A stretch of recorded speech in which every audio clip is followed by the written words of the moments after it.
김성환의 시사야.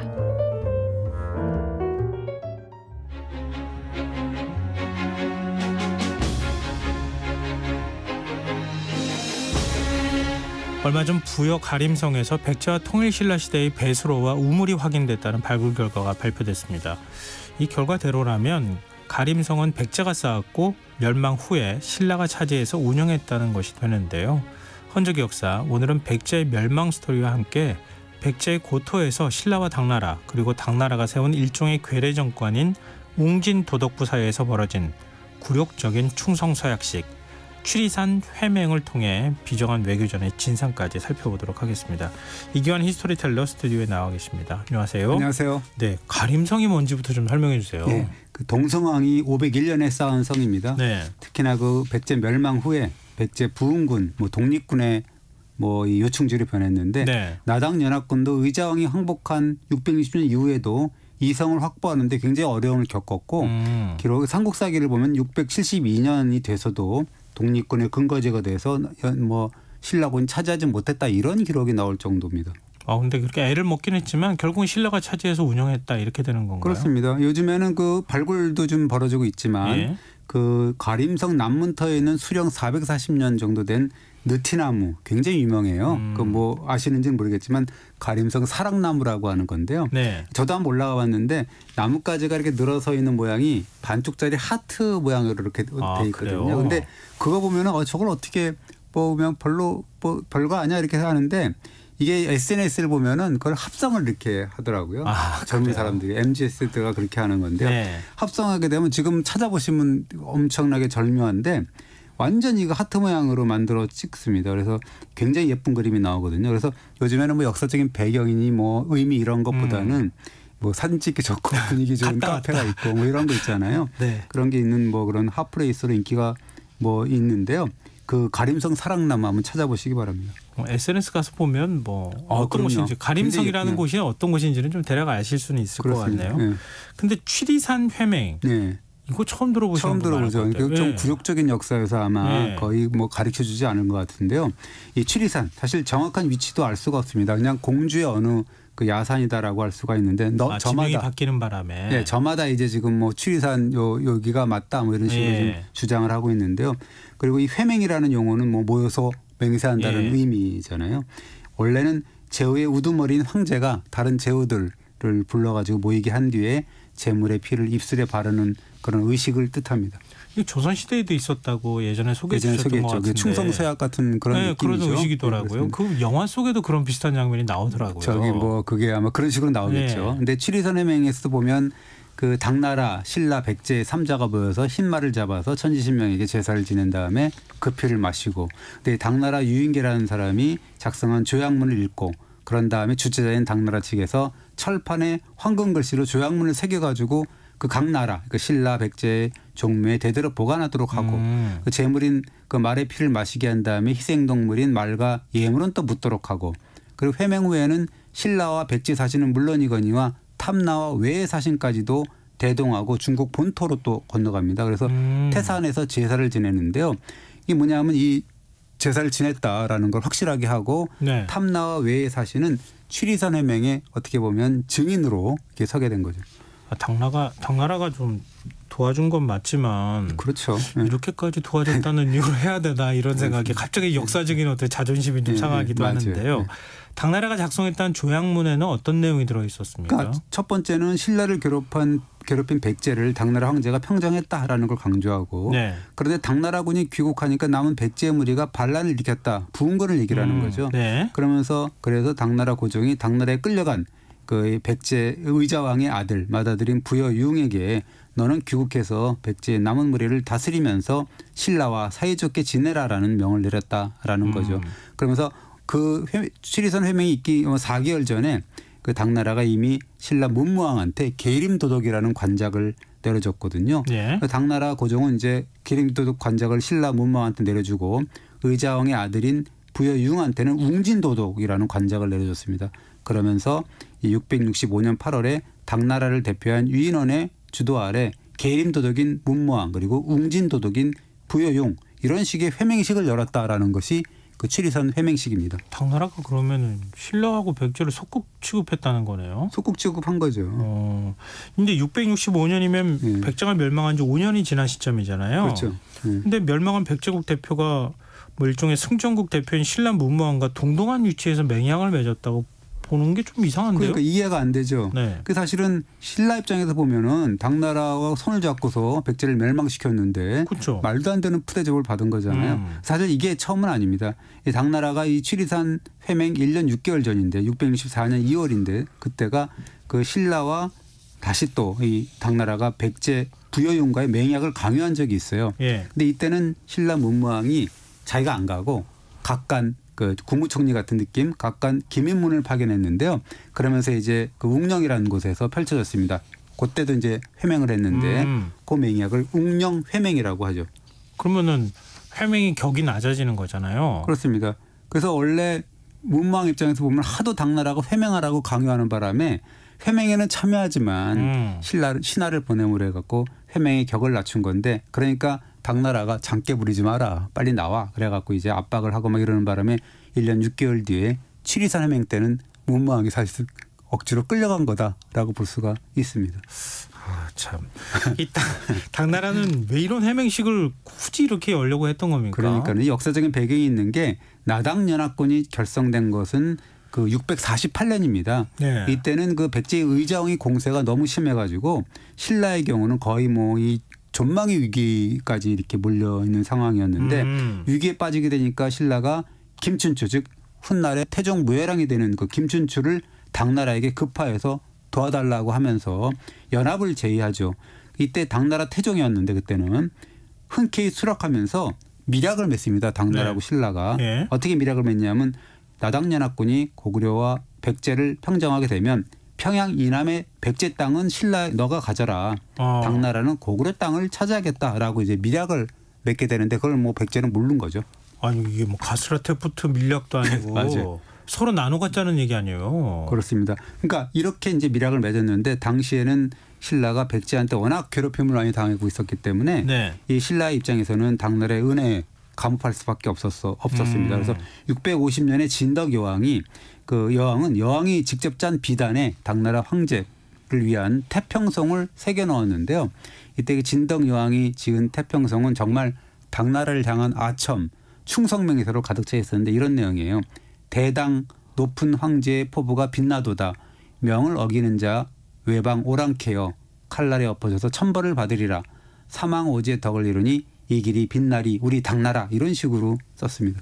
이렇게 진덕의 왕이 직접 짠 거 맞습니까? 뭐 그렇다고 하네요. 와, 이건 대단한 의미가 있는 거잖아요. 네, 그렇습니다. 글 보면은 아부가 너무 심했는데요. 여기서 보면 이제 외방 오랑캐라는 거는 백제와 고구려를 가리키는 건데 어떻게 보면 엄청난 충성 맹세였는데 그렇죠. 이때 그 진덕여왕의 태평시를 전하러 당나라에 파견된 사람이 훗날 문무왕이 되는 김범민인데요. 이 당고종은 이렇게 보내온 그런 태평시를 보고 너무나 흡족한 표정으로 태평시를 바친 김범민에게 벼슬까지 하사를 하고 그렇습니다. 신라로서는 정말 불구대천의 원수인 그 백제만 칠수만 있다면 간이라도 빼줄 그런 준비가 돼 있었다라고 볼 수가 있습니다. 근데 이렇게 약속을 했으면 백제가 멸망한 후에 백제 고토를 신라에 그냥 넘겨주면 되잖아요. 그러나 처음부터 당나라의 속셈은 달랐죠. 백제 땅을 신라에 내줄 마음이 처음부터 없었어요. 오히려 그 이 당나라 같은 경우는 백제를 멸한 이후에 내친 김에 신라까지 집어삼기로 했는데 그 징후가 벌써 620년 7월 9일 그 유명한 황산벌 전투 있잖아요. 예. 그 신라의 김유신, 김문영 장군이 백제 계백과의 전투를 벌이고 급하게 이제 당나라 군영에 합류를 했어요. 그런데 그때부터 이미 두 나라의 갈등이 감지되고 있었는데 당나라 소정방은 지금 허겁저겁 황산벌 전투 끝내고 오는 그런 그 신라 장수들한테 왜 이렇게 늦게 왔냐라고 하면서 불가처를 내면서 늦게 도착했다라는 이유로 그 차마 김유신은 못 하고 그 김문영이라는 장수의 목을 베려고 막 그랬습니다. 일종의 군기를 잡은 거네요. 그렇습니다. 이때 신라 김신 장군도 석 죽을 수 없다라는 생각을 해서 강하게 나갔는데요. 이거 도대체 말도 안 되는 소리다. 내가 저 무례한 당나라하고 먼저 싸운 다음에 백제와 맞서 싸우겠다라고 앙앙블락을 하는데 그 삼국사기 기록을 보면 김유신이 도끼를 들고 서슬퍼렇게 군문에 서니까 머리털이 바짝 섰다라고 하고 차고 있던 칼이 막 허리춤 칼춤에서 절로 튀어났다. 그 정도로 앙앙불락했다라는 거죠. 그러니까 김유신의 서술에 놀란 그런 당나라 진영이 찔끔해가지고 지금 심상치 않습니다. 신라군이 지금 변란을 일으킬 것 같습니다라고 이제 보고가 올라오니까 여기 이제 약호가 기가 죽은 그런 그 소정방이 김문영 장군을 장소를 풀어줬다라고 합니다. 참. 근데 신라도 당나라가 이런 속셈을 가지고 있다는 건 몰랐을까요? 알았죠. 그래서 이 백제를 그렇게 멸망을 시키고 당나라의 속셈을 노골화되니까 신라를 이제 공격할 계획을 세웠는데 신라 진영했을 때 이미 이제 간파를 했죠. 그래서 그것들이 우리까지 꼴깍 삼키려고 하는구나. 그렇죠. 이게 이미 알았던 것 같아요. 그랬던 것 같은데 문무왕 같은 경우는 지금으로 치면 국가안전보장회의를 열어요. 그러면서 대책을 수기를 하는데 김유신 장군 같은 사람이 뭐라 그러냐면 개는 주인을 두려워하지만 주인이 개의 다리를 물면 무는 법이다. 개는 신라를 얘기를 하고 이제 주인은 당나라를 얘기하는데 우리가 지금 이 주인이 지금 나를 밟았으니까 지금 물어야 된다 우리도 이렇게 얘기를 하고 어떤 사람은 우리 신라군에게 백제군의 군복을 입히고 당나라를 공격하는 방법도 있다. 그러면 당나라도 모를 거 아니야. 뭐 이런 식으로 어떤 여러 가지 우리는 모르는 일이야. 그다음에 백제군을 옷 입고 가가지고 신라를 막 공격하는 거예요. 그렇습니다. 야, 당나라를 공격하는 거죠. 백제군. 그렇지. 당나라를 막 공격하는 거죠. 근데 신라 진영에서도 뭐 강경책이 막 쏟아진 거네요. 이런 그 강경무들을 파악을 하니까 당나라 소정방도 화들짝 놀라서 신라 침공 계획을 이제 포기를 하고 돌아가는데 이때 그 백제 의자왕도 끌고 가고 태자인 부여융도 끌고 가고 신료가 한 100명 가까이를 끌고 가고 백제 군사 2만 명을 압송을 하는 거거든요. 2만 명요? 예, 그렇습니다. 그러면서 이 백제 땅은 유인계라는 당나라군 군사에게 맡겨가지고 장수에게 맡겨가지고 다스리도록 하고. 그러니까 당나라 그때 황제 고종이 귀국한 소정방에게 야, 너 지금 내친 김에 신라 정복하라 그랬는데 뭐하러 그냥 돌아온 거야? 그 이유가 뭐야? 그러니까 소정방이 뭐라 그러냐면 신라는 임금이 어질고 백성을 사랑하고 신하는 충성으로 나라를 섬기고 아랫사람은 윗사람을 아버지나 형 섬기듯이 한다. 비록 신라라는 나라는 작지만 쉽게 도모할 수는 없는 나라입니다라고 이제 보고를 합니다. 우리가 덜컥 잡아먹으려고 그러면 이 다 빠질 수 있어요. 잘못하면 얘기한 건데 신라가 조금이라도 허점을 보였다면 큰일 날 뻔했던 거네요. 그렇습니다. 이 당나라 같은 경우는 처음부터 백제 땅을 신라에 준다는 따위의 미략 이런 거 지킬 생각이 아예 없었던 거죠. 오히려 백제 땅을 평정한 다음에 내친 김에 신라마저 차지한 다음에 고구려마저 삼킨다.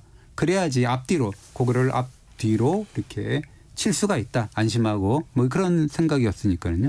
그러니까 임진왜란이 이제 임진왜란 때도 사실은 좀 그 중국에서 당시에는 이제 나라가 다르긴 했었지만 왔다가 미정 하다 7년 끈 거잖아요. 근데 이것도 사실은 속셈을 가지고 와가지고 이렇게 할까 저렇게 할까 이러다가 사실은 지금 시간을 많이 끈 거네요. 처음부터 이제 요 경우는 처음부터 이제 도와줄 생각이 없고 어쨌든 고구려를 차지해야 되기 때문에 뒤 배우부터 이렇게 백제를 고구려를 쳐야 되니까 신라부터 이렇게 잡아야지 된다 뭐 이런 의미죠. 근데 어찌됐든 당나라 야심은 뭐 시작부터 암초에 부딪힌 거네요. 그렇습니다. 이 당나라의 최종 목표는 이제 고구려 정벌이었으니까 이 당나라가 백제를 멸망시킨 다음에는 고구려 정벌에 나서는데 신라군한테는 너희는 평양성까지 군량미를 대줘 이런 식의 어떤 이야기를 하고 그러나 고구려가 얼마 녹록한 상대는 아니잖아요. 그렇죠. 그 이후에 계속 이 고구려한테 집니다. 당나라가. 그래서 662년 그 2월에 벌어진 청천강 전투에서 패하고 그래서 이후 3, 4년 동안에 고구려를 넘보지를 못해요. 그러면서 소강 상태가 일어나니까 당나라로서는 백제 땅에 이제 그 전력을 하게 되는 거죠. 그거 안정시켜야 된다라는 거죠. 그러니까 고구려 친나라들은 다 망했다 그런 얘기 하잖아요. 네, 그렇습니다. 수나라도 똑같았고요. 근데 백제 땅에서도 부흥운동이 거세게 일어났다 이렇게 배운 기억이 나는데요. 그렇습니다. 이 기세 상상도 할 수 없을 정도로 초월했는데요. 이 백제 같은 경우는 무왕의 조카인 복신이라는 사람이 승려 도침을 데리고 주류성이라는 데를 거점으로 해서 부흥운동을 일으켰는데 이 부흥군이 의자왕의 아들이면서 외국에 인질로 잡혀있던 부여풍이라는 사람을 임금으로 추대했습니다. 그러면서 열흘도 되지 않아서 3만 명의 부흥군이 모이고 삽시간에 200여 개의 성이 호응을 했다라는 거고 이 사비성에 주둔했던 나당연합군이 부흥군의 공격에 의해서 고립되고 뭐 이런 식으로 곤욕을 치르고 막 그랬죠. 그럼 의자왕이 항복했다고 백제가 완전히 멸망한 건 아니었네요. 그렇습니다. 그래서 이 나당연합군으로서는 진퇴양난이었는데 662년 7월에 보면 그 정세를 보면 당나라군이 장악한 백제 고토는 옹진선 정도 그러니까 공주 정도였다라는 이야기를 하니까 견디다 못한 당나라 고종이 야 너네 그 당나라군한테 주둔하고 있는 당나라군한테 야, 도저히 안 되면 철군에서 좋아 뭐 이런 그 명을 내렸다가 철회하고 뭐 이런 식으로 갈팡질팡하고 그랬는데요. 신라군이 덕분에 그 뭐 보급로를 가로막고 있던 백제 부흥군을 격파하고 뭐 이런 바람에 가까스로 활로를 찾고 뭐 그랬는데 663년 6월에 부흥군 내부를 혼란에 빠뜨린 사건이 일어나죠. 예. 그러니까 부흥군을 이끌던 백제 풍왕이 부흥군을 실질적으로 이끌던 복신 장군을 살해해버린 겁니다. 복신이 먼저 풍왕을 도모하려고 했다가 예. 그걸 알아차리고 이제 풍왕이 복신을 신하를 죽여버리는 그런 상황이 벌어진 거죠. 그러니까 내부 쿠데타가 일어나려고 했는데 그걸 진압을 한 거예요? 그렇습니다. 친위 쿠데타로 이제 진압을 해버린 건데요. 여기서 이제 균열이 일어나고 이를 계기로 해서 이제 나당연합군이 극적으로 살아남게 되는 거죠. 그러면서 663년 8월 27일 날 정말로 이 국제전이 벌어지는데 예. 신라와 당나라가 한 편이 되고 백제 부흥군과 왜국이 또 한 편이 돼서 이제 건곤일축의 국제전이 백강이라는 데서 이제 벌어집니다. 해전이 벌어지는데요. 일본에서도 신라 돕겠다고 왔던 거잖아요. 맞죠. 그래서 배 타고. 예, 그렇습니다. 나당연합군은 백제 부흥군과 왜국 연합군 전선 400척을 괴멸시켜요. 그렇게 괴멸시켜 갖고 이제 그러면서 4차례 전투를 하는데 모두 이겼다라는 게 각국의 사료에 다 이렇게 나오거든요. 굉장히 큰 전투였다. 그러네요. 그 7세기 어떤 동북아시아의 정세를 완전히 가르는 그런 전투가 벌어진 거죠. 국제전이 벌어진 거죠. 그러면서 완전히 지는 바람에 백제 부흥군의 풍왕은 고구려로 달아나고 그러면서 부흥군의 최대 거점인 주류성, 임준선이 함락이 되는데 이때가 663년 11월입니다. 그러면서 백제 부흥운동은 3년 3개월 만에 이제 그 막을 내린다. 공식적으로 이렇게 볼 수가 있습니다. 그러니까 이거 연결하기 좀 그럴 수 있겠지만 한반도에서 전쟁이 일어나면 다 국제전이었던 것 같아요. 맞아요. 그렇죠. 중국하고 일본까지 다 참전해가지고 말이죠. 근데 백제가 660년 의자왕 항복으로 멸망했다 이렇게 우리는 배우잖아요. 근데 실제로는 663년에 멸망한 거네요. 그렇죠. 그래서 그렇게 됐습니다. 그래서 이 백제 왕이 마지막 왕이 의자왕이 아니라 661년에서 663년까지 재위한 풍왕이라는 견해가 있는데요. 이 안정복의 동사 강목은 백제 32대 왕을 풍왕이라고 했어요. 의자왕이 아니고 그 다음에 이렇게 했는 그런 견해가 있는데요. 저도 사실은 이게 굳이 왜 의자왕을 그 마지막 왕이라고 하는지 그걸 좀 잘 모르겠는데 그건 앞으로 이제 학계에서도 논의를 활발하게 해야 되지 않을까라는 생각이 들죠. 그리고 여기서 중요한 차가점이 그런 백강 전투에서 이제 그 졌잖아요. 네. 그래서 그때 그 당나라 증원군의 이름으로 파견된 매우 중요한 백제 인물이 있는데 그 사람이 아까 얘기했던 취리산 해명에 참여했던 그런 아버지 의자왕과 함께 당나라로 끌려갔던 맏아들 부여융이죠. 근데 당나라가 왜 의자왕 맏아들을 데리고 왔을까요? 이게 원래 취리산 해명 얘기하면서 당나라가 663년에 4월에 신라를 계림도독부라고 하고 문무왕에게 계림도독의 벼슬을 내렸다고 했지 않습니까? 네네. 그런데 당나라의 속셈은 포로로 잡아간 부여융을 귀국시킴으로써 노고라가 된 거죠. 원래 당나라가 항복한 의자왕과 왕자들을 모두 중국으로 압송한 이유는 네. 완전히 그 이 백제의 의지를 꺾어버리는 거였어요. 그 왕자들 아예 그냥 없애버리는 거죠. 그래서 멸망한 백제 고토에 웅진도독부를 세우고 당나라 사람을 웅진도독으로 세워서 직접 통치한다. 뭐 그런 계획이었는데요. 그러니까 백제 왕족들의 씨는 백제 고토에서 씨를 말린다라는 그런 의지였죠. 네. 그러나 이 직접 통치 전략이 실패로 끝나죠. 이것이 백제 유민들을 더욱 자극해서 부흥운동에 더욱 불을 지피는 그런 역할을 했거든요. 그러니까 의자왕 맏아들을 데리고 가서 당나라가 네. 반란을 못 일으키게 만들고 그 의자왕 맏아들을 통해 가지고 바지사장처럼 만들어서 그렇습니다. 자기네가 대리 통치하듯이 하겠다. 그렇습니다. 그리고 신라왕한테는 계림도독, 부여유흥한테는 웅진도독제를 주어서 간접 지배의 형태를 갖추도록 한 거다라는 건데 이것은 결국 뭐냐면 당나라가 당초의 밀약대로 백제 옛 땅을 신라에 내줄 생각이 전혀 없다라는 것을 공포한 거나 마찬가지죠. 그러면서 이제 당나라가 일종의 괴뢰 정권인 부여융의 웅진도독부를 신라와 동격으로 치부하면서 취리산 회맹을 강요한 거다. 그것이 배경이다라고 볼 수가 있습니다. 충성해. 그렇게 한 거네요. 네. 신라 문망은 좀 화가 났겠는데요. 그러니까 이 괴뢰 정권의 수장이었던 부여융도 문무왕하고 1대1로 지금 맺긴 했지만 문무왕의 서슬이 너무 펄했던 거예요. 네. 무서웠던 거예요. 그래서 금방 뭐 당나라로 돌아갔다라는 구당서의 기록이 있습니다. 신라가 느끼는 배신감이 굉장히 컸겠어요. 그렇습니다. 백제를 평정했다는 기쁨 아주 뭐 잠깐이었죠. 그러면서 이 신라가 또 어떤 명을 아까 받았다 그랬냐면 후방에 보급품이나 대조라 이런 또 명을 받았지 않습니까? 그래서 이 661년 겨울 이럴 때도 보면은 김유신 장군이 66살에 노구를 이끌고 막 이렇게 그 군량미를 대주로 평양까지 갔는데 군량미만 받아먹고 그냥 철군을 해버리는 거예요. 아 그래요? 그러니까 신라군으로서는 완전히 그냥 그 낙동강 오리알이 돼가지고 네. 고구려군은 막 쫓아올 거 아닙니까? 그렇죠. 아무런 뭐 그게 없으니까. 네. 그러면서 이게 엄청난 곤욕을 치르고 뭐 이랬다라는 그런 이야기가 있습니다. 아 그러면 신라 입장에서 당나라군을 위한 보급품 운송하고 그냥 끝나버린 거 아니에요? 그렇습니다. 그래서 나중에 문무왕이 뭐냐면 그렇게 비난을 해줘 당나라를. 신라 백성은 풀뿌리도 먹지 못했는데 당나라군은 양식이 남아 돌았다. 신라는 계절마다 당나라 군사에 옷을 만들어 주었고 1만 명의 당나라군이 4년 동안 신라의 것을 먹고 입었다. 그래서 당나라군의 가죽과 뼈는 비록 중국 사람이지만 그 당나라군의 피와 살은 신라가 길러준 것이다라고 당나라를 신랄하게 비판을 했죠. 우리가 신라가 통일하지 않았으면은 통일 신라 시대라고 우리가 이름도 못 붙였겠다는 생각이 드는데요. 그렇습니다. 결국 당나라 쫓아낸 거잖아요. 그렇습니다. 그래서 결국은 그 이 신라군의 강력한 반격에 부딪히죠. 그러니까 어떻게 보면 당나라군으로서는 쉽게 봤지만 신라가 그렇게 또 녹록한 나라는 아니었다라고 해서 결국은 675년 9월에 매수성 전투에서 군마 3만 여피를 획득하는 대첩을 거두니까 당나라군이 이제 이렇게 한반도 경영의 야욕을 완전히 버리고 군대를 철수해가지고 결국 이제 삼국 통일이 끝나는 거죠. 참 취리산뱅 처음 들어봤는데 이런 또 파란만장한 스토리가 있는지 몰랐어요. 그렇습니다. 이 백제로서는 또 독립운동이 치열했던 것 같아요. 그래서 672년까지 그렇게 독립운동을 했고 뭐 되게 취리산 회맹이 굉장히 뭐 이 치욕이지만 신라 문무왕도 그런 역사를 뒤두면서 또 결국은 최후의 승리자가 됐지 않습니까? 그렇죠. 그런 의미가 있는 거죠. 네. 한 번 더 공부해야 될 주제가 아닐까 싶어요. 그렇습니다. 네. 자, 흔적의 역사 지금까지 이규환 히스토리텔러였습니다. 고맙습니다. 감사합니다.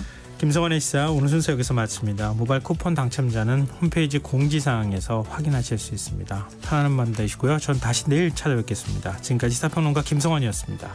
고맙습니다.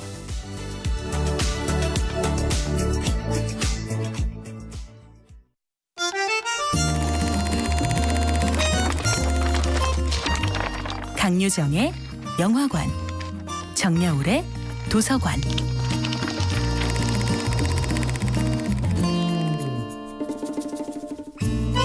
안녕하세요. 무심히 지나쳤던 영화를 돌아보며 삶의 마디를 짚어보는 평론가 강유정의 영화관입니다. 오늘은 아름다운 습지 풍경이 돋보이는 영화 가재가 노래하는 곳과 함께하겠습니다. 가재가 노래하는 곳은 이채로운 자연 생태계를 보여주는 환경 영화이자 사랑하는 연인과 마침내 이루어지는 로맨스이며 살인사건의 범인을 찾아가는 범죄물이고 한편으로는 습지 소녀의 결백을 증명해가는 법정물이기도 합니다. 이런 일들의 배경에는 앵무새 죽이기가 출간되었던 미국의 1960년대가 있습니다. 단지 피부색만으로 유력한 용의자로 몰렸던 한 남성처럼 카야 역시 외떨어진 습지에서 살아간다는 이유만으로 마을 사람들로부터 온갖 따돌림과 편견에 시달리게 됩니다. 그런 소녀에게 도움의 손길을 내미는 건 복지 당국도 종교단체도 아니라 마찬가지로 피부색 때문에 곤혹을 치르곤 했던 흑인, 아프리카계 미국인 점핀 부부입니다. 영화 가재가 노래하는 곳은 델리아 오원스의 베스트셀러를 원작으로 삼고 있는데요. 생태학자인 저자 역시 주인공 카야처럼 평생 야생생물을 연구했으리라 짐작이 됩니다. 영화에 묘사된 사실적인 습지 풍경은 이런 원작자의 이력과 무관하지 않을 텐데요. 카야는 지금껏 본 적 없는 섬세하면서도 강인한 캐릭터입니다.